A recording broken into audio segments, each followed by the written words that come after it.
In this lesson, I'll show you how to create an explosion inside Embergen. So let's go ahead and get started. Let's first open new scene.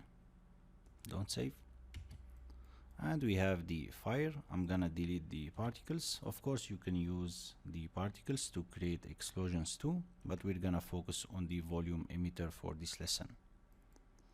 So let's go ahead and move that down a little bit.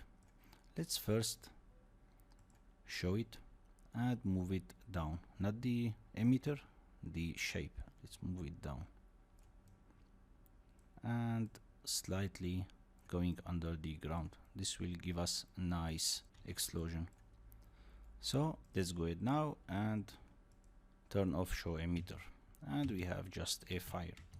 So basically I wanna animate the fuel and the smoke and the temperature, and you can animate the emission gradient too to expand the explosion more. So let's go ahead to the first frame and let's go ahead and set a key there, and for the smoke and the temperature too I have 3. I can set a key with the emission gradient too. Let's do that too here. So let's go ahead and hold shift and click there, and I'm going to set these keys. Let's go to the frame maybe 7, and I want to set the key again there. So I have the same value from 0 to 7, and then after 3 or maybe 5 frames we can now set them to 0. Let's set the fuel to 0 and the smoke to 0 and the temperature to 0 too, and we can set the gradient to 0, or we can leave it. Let's set it to 0, and let's go ahead back and play and see what we get. And we get very fast explosion, as you see.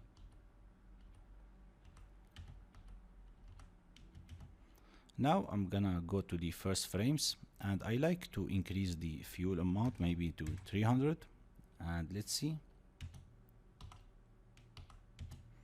We have it at 300, and we can increase the smoke too at the first frame, maybe again to 200.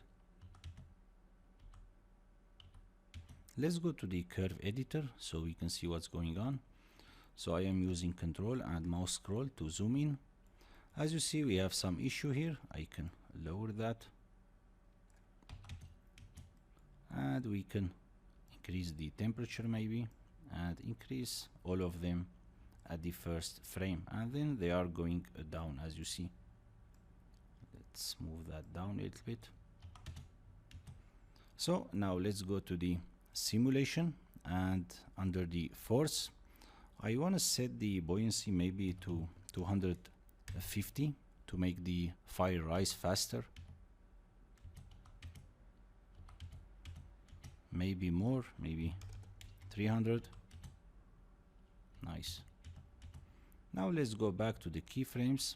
I like to delay the temperature. I want to move them there. I want to get more temperature at the first 10 frames, so let's see that. And I like to get more, maybe more fuel too, like that, and move that there.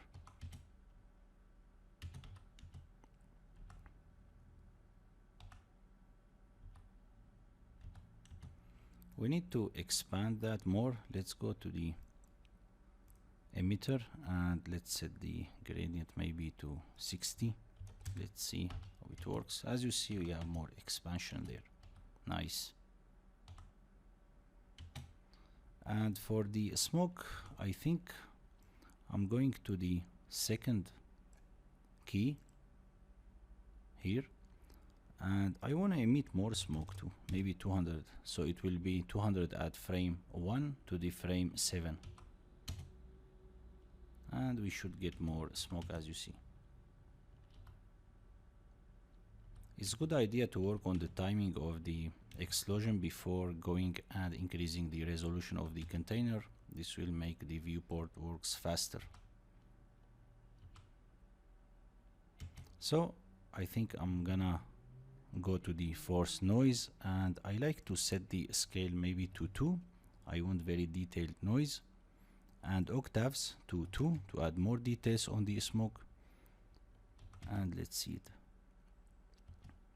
Of course we can't see the details because we need to increase the resolution of the container. We're gonna do that later.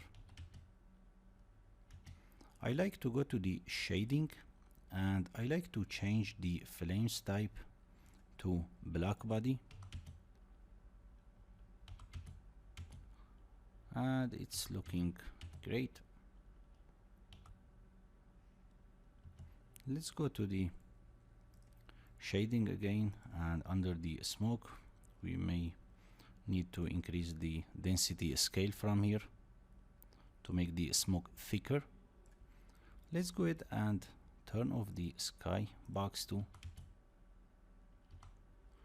and it's a good idea to add the bloom for now.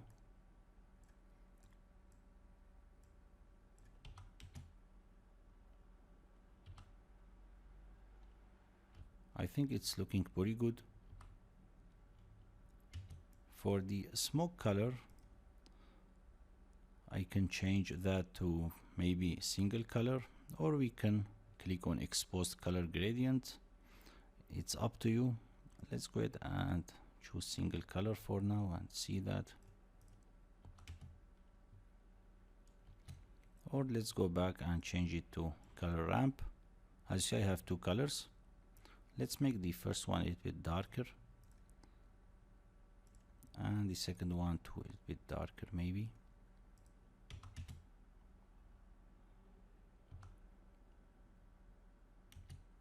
Now let's go ahead and increase the simulation voxel count. Let's set maybe that to 160 and this one to 160.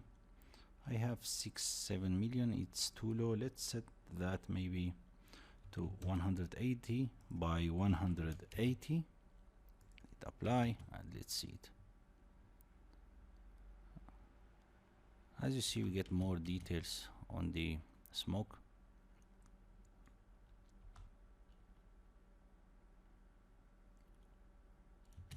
I think we could make the smoke thicker.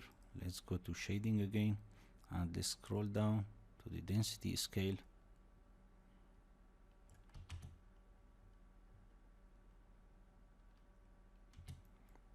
Let's go to the noise and see the amplitude. Let's set maybe that to 10. We should get more noise on the smoke.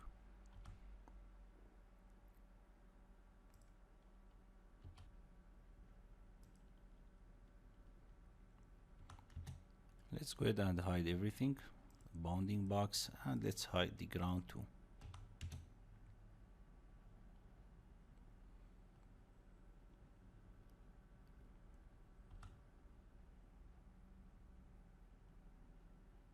So see you in the next lesson.